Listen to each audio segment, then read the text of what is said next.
How about in Saudi? How often do you think people censor themselves? I don't really find myself censoring myself that much in Saudi Arabia. I feel like as long as you don't say anything negative, you should be fine. I personally don't think that much. Oh, the negatives of Saudi. I really love my country. So do you just take the negatives and kind of block them out? I don't think there is a sense. I just can't think of a negative You in don't Saudi think so? Arabia. You don't even think of it. Yeah, that's my country. Dude, yeah, but hang on. When you hear Sam saying the same thing or an American saying the same thing, oh, the US, we're the greatest country in the world. Is that like, yeah? Like I feel like everyone at one point thinks their country is the best country. What about countries where it's not the best country? When do people have an obligation to speak out about the things that their country is doing? I feel like when the country contradicts the ethics, I think there's a lot of countries where they got problems and like they're doing wrong things. Like if we're talking about the Israel genocide, because I don't know, me personally, because I don't agree with the genocide. If I was from Israel, I wouldn't agree that much. Oh, so if you were Israeli, Yeah. you wouldn't call it a genocide. No, I'm saying I would disagree. I'm saying when your country's ethics disagrees with yours, I think that's when you should speak out. Okay, wait, how about this? How about Saudi's actions in Yemen? Hang on. Before we get to the answer to that question, I want to say, if you enjoy the conversation and what students have to say, please consider hitting the like button because it supports the algorithm and then more people will have the opportunity to experience the class. And if you're new to the channel and you're enjoying what you're seeing here, please consider subscribing and turn on the bell notifications so you know when we go live. How about that? Say it again? Are you aware of Saudi Arabia? So we can talk about genocide. We can talk about Israel, okay? And we can use the genocide word. What about Yemen? Yeah. What about it? Well, what about what's going on in Yemen? What about all the civilians who have died in Yemen? Do you feel an obligation to learn about? To what degree do you feel an obligation to learn about that? I'm not sure. I don't know that much about it. Okay. Do you realize what just happened, right? Yeah. Okay, all right. Yeah. So this is that's the thing, right? So I could go to Sam the same thing and be like, dude, yeah, the America, it's a great country of our problems. Bro, there's some more than problems, man. Are you watching just right now how many civilians are dying in Iran? Like, are you following that? Yeah, I mean, I'm well aware of it, and it weighs heavily on me because that's what I said earlier on the very first question is that you have to be consistent in your morals. So when do you feel as an American do you have an obligation to say something? Like for example, right now we're at war. We're sending a lot of missiles over. Although right now we got this truce going on for the moment, right? But there are a lot of other things going on, and that's only one place. I can pick lots of places. At what point does it cross a line for you to say, whoa, hang on a second. Now I might have to criticize my country publicly? I'm in a unique situation. Not very unique, but compared to Saudi Arabia, where we've been given much more loose, actually no censorship, ideally, but we have very good freedom of speech laws, and very good protection. So at the very first moment where I disagree with whatever my country does, I should speak out on that, and that goes with everyone in this classroom. I mean, as soon as you disagree with what your country is doing, you should be speaking out because you have those freedoms. Okay, I'm going to come back to Sweden and India in a second, but where should you speak out? I'm not saying that everyone needs to get on like a global stage. No, I got you. Yeah, everything nowadays is global. I mean, if you post on social media, anyone can see it. But not even that. I mean, if you're having a conversation with your friends and you disagree and you're talking, sometimes you talk about politics and you disagree with something, you shouldn't be scared of speaking out. Hey, if you want to watch the full lecture, the link to the playlist and the lecture is in the description. So just check it out. In fact, there's a lot of useful information that's connected to the class in the video description, including when we go live. And we do go live every Tuesday and Thursday during the semester and Wednesday afternoons throughout the year. Okay, let's get back to the class. let's just explore it for a couple. Let's explore Israel. Let's go back to Israel for a second, right? Because you're Jewish. I'm Jewish. Yep. And you even though you're really liberal and you're not religiously very Jewish, but you're connected. Yes, very connected. Yeah. Yeah. And you're a smart guy and you're thinking about these geopolitical things or cultural things. So you're going to naturally have a connection to that part of you, right? But look, man, the reason Israel exists is the problem in itself of 2,000 years of people finding reasons to hate Jews. Yes. Okay. Mm-hmm. So I'm going to set aside whatever we might call what's happening in Gaza and so on, right? We'll just set that aside for a second. But if I'm Jewish, I'm critiquing Israel.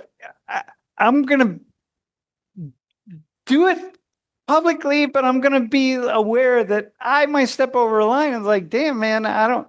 Yeah. There's a protective quality. The reason Israel exists is because of the hate that could just boom. You used a really good word for it earlier. You said delicate when you were talking about Taiwan, and I think it's the same situation. I think obviously Israel has the right to exist, and I know that's controversial these days, but I'm going to stand on that. But there's certain aspects of things where you have, as I'm not Israeli, but as a Jewish person, you having conversations. I have a friend who serves in the IDF. Just talking with him every summer or talking with my family. You have to. For me at least, I have my moral obligation to at least follow what I've been preaching in other parts of, for other countries. Okay. So here's the thing, man. If you were to say, so Faraz just freely used the word genocide, which many people do, right? Yeah. By the way, I want to point out, this is a college campus. This is a conversation on a college campus. So if you're watching the video and you have this idea that college students can't talk about anything anymore, here are these two, a Muslim student and a Jewish student in the same classroom, and we're having a conversation. And this is the majority of conversations that are happening on college campuses. It is not the extreme, nobody can talk anymore. Damn, it's getting so old, and stop with the rhetoric, right? Absolutely. But anyway, it's delicate, right? So you might think the word, you're really smart. So you'd be able to make an argument that it's genocide. Yes. And you'd be able to make an argument that it's not genocide. Yes. Okay. So now, but here you are, the cameras are on, and how much are you thinking, okay, which way am I going to go? Criticizing.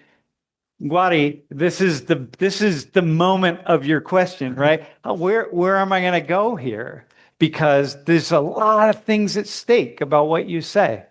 Yeah, it's for one, it's most important to not give anyone, I don't want to say the opportunity to be anti-Semitic, because there's a difference between criticizing a government and criticizing the Israel government, and then being anti-Semitic and saying something about Jewish people in general, not just the Israeli government, speaking on the world power or whatever, right?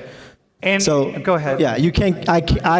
When I'm talking about Israel to people who are not Jewish, who are not Israeli, my biggest thing is, and I guess it's kind of self-preservation, but I don't want to hear someone say something about Jewish people that is unwarranted. That's not about the Israeli government. Okay, I got you. Yeah, I got you. Even if they're making a very thoughtful argument, but you run the risk of something. For example, for Mia, if you say something positive about China, okay, you're in Taiwan, here you are, you're Taiwanese, you're on the camera, you say something positive about China, people in Taiwan who hear that might say wait, why are you saying anything positive about China? You can't say anything. This is crazy. You need to not say anything about China unless it's negative or something. Yeah, I'm sure my stepmom's watching, and we'll be at the dinner table talking about, whatever, just politics or just anything. We know that's what the dinner table's for, is talking about anything. And I don't want my family to get the impression that I'm anti-Israel, because I'm not. And in turn, I think a lot of Jewish people and even Israelis would get the sense that if you're anti-Israel, then I'm I don't know what the word is, but I'm against myself. I got you. But you've not been to Israel yet? I've not been there, but I will be there. I've spent plenty of time there. Dude, Israelis, Jews in the U.S. don't got to worry about criticizing Israel. All the criticism, bro, is inside of Israel. With Jews Israelis critiquing Israel, man. If I want to speak about how I think that illegal settlements in the West Bank are wrong, I don't want to say that's because Jewish people are violating the Geneva Conventions, right? It's that the government is doing something wrong, not the people. All right. Yeah. Okay. That's fair. It's very thoughtful. Is he censoring himself? To what degree is he censoring himself? They don't.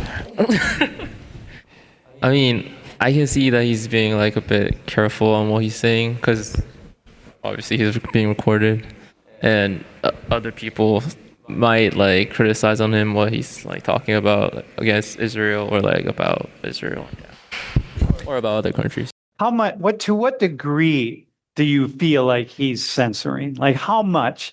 When you think about everything he just said, how much do you think he's holding back versus what he's freely saying?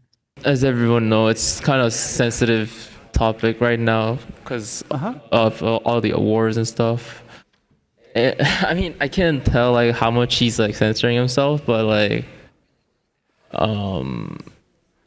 it's pretty obvious that he's not saying everything he wants to say. And how is that? Is that okay?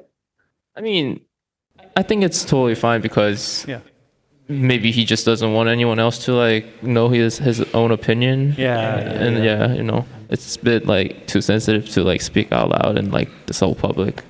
So, for example, for you, you know how Koreans are, man, online. So if you say the wrong thing here, the Koreans are going to grab that. They're gonna Explain to people what's going to happen to you if you misspeak. If I say something that really anti-Korean. Yeah, which is really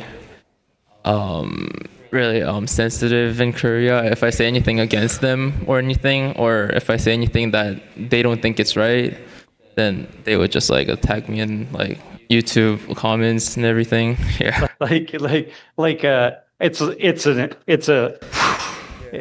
The whole crowd just It's all going to be one voice. They wouldn't be like Israeli. The Israelis would attack you from 1,000 different voices, but him is one voice, man, all saying the same thing. In Saudi, how is it in Saudi? Do you guys gang up on people online?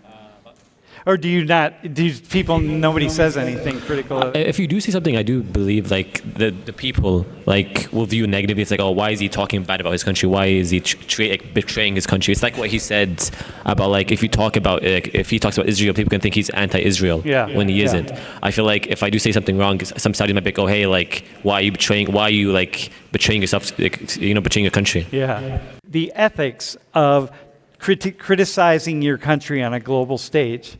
So now you just listened to Sam have that conversation. What comes to mind for you? I actually found what Sam and the guy from Korea said to be very relatable.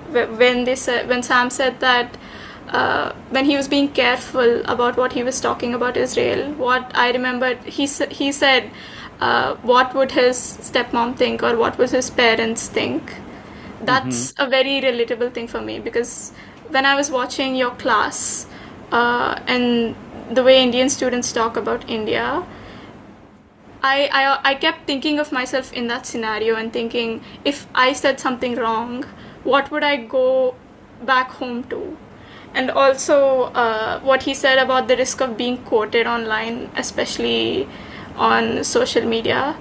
It's the practical situation of criticizing your own country is more about this fear of being quote unquote disloyal to your people. Yeah, disloyal. Yeah. Yeah. And you also, along with this fear of being disloyal, you also feel this moral duty to speak the truth about something that may be wrong, which sometimes might be criticism. it's this tension between being loyal and saying the truth. Okay, yeah, that's cool. I like that. That's very cool. This talking about things on the world stage, like how often do you find yourself censoring yourself? Because I censor myself a lot.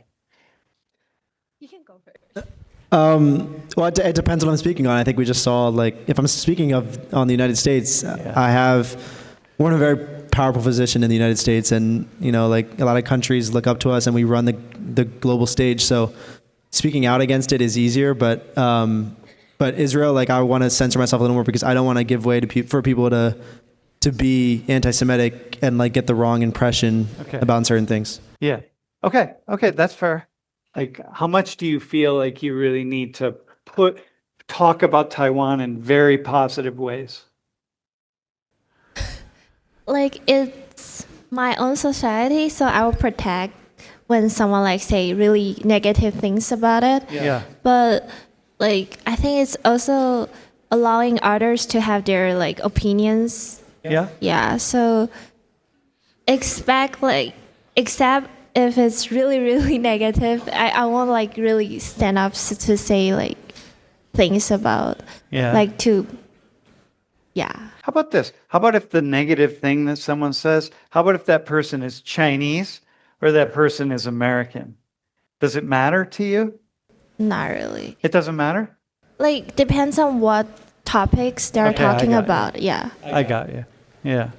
It's interesting. See, what I'm hearing from you actually is that there's a lot of, it's very complicated and it's very nuanced is the word. What is that? Nuanced means that it's very gray, it's gray area. I think it's really interesting for you. You probably understand Sam pretty well. In what sense? In the sense of like how he thinks about the things he wants to say and the things he doesn't want to say. Definitely 100%, yeah. The impression that he leaves and the impression that... Yeah, I feel like, especially coming from Saudi Arabia, I represent my country. So whatever I say, people take. It's like the example of the gang violence of like, whatever I say will like leave an impression of what my country is. So everything I have to say, like I have to like I have to think about, okay, should I say this? Should I not say this? Is this good? Is it not good? So I feel like I'm very like careful with my words. Yeah. Do you relate to that? Yeah, I totally agree to him because like if I say something right here, I'm representing Korea, right? So if I say something wrong, like some people like might not agree to me, and like they would think that I'm like what's the word? Like giving like bad impression about Korea, Yeah. Yeah. So I think that sounds like a universal thing.